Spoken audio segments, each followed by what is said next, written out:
A hungry dog works harder for food. A thirsty dog works harder for water. A rested dog works harder for play, and an isolated dog works harder for social interaction. So, what does all of that mean for how we train dogs? It is Jose here from Train Me Please. Let's go. When scientists were studying all this stuff with rats in the lab, they learned that the hungrier the rats, the faster they would run to get to a food reinforcer. This can be applicable to dogs, at least for pretty simple tasks, such as running from point A to point B.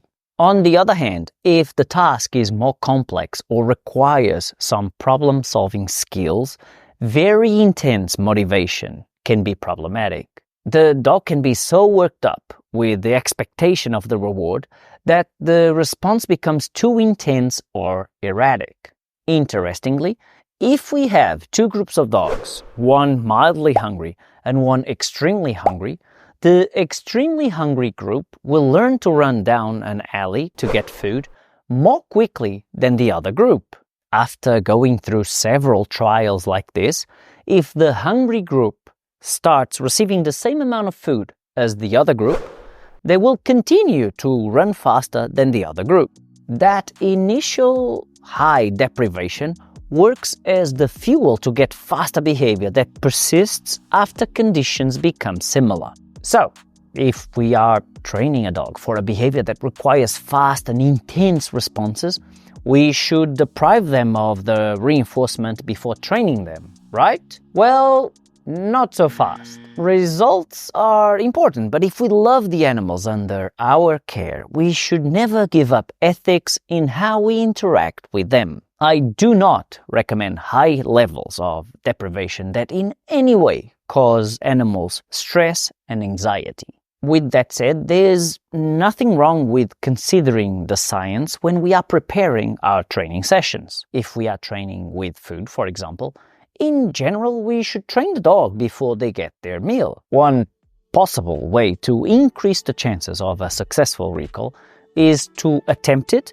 when we are reuniting with the dog after a long absence. If we are using a tug toy as a reward to teach something, it will probably be a good idea to use it after a certain period of time in which the dog did not have access to it.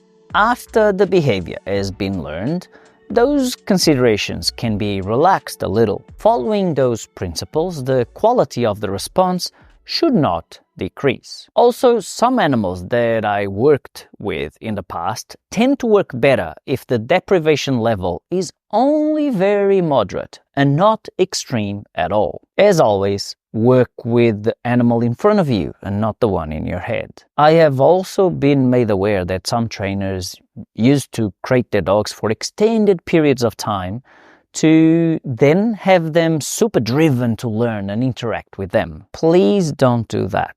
It is 2024 and we should not do that to our dogs. I've got one more important thing to share with you, but first, could you please click the like button below so that more people can find this content? Cute photo as a thanks.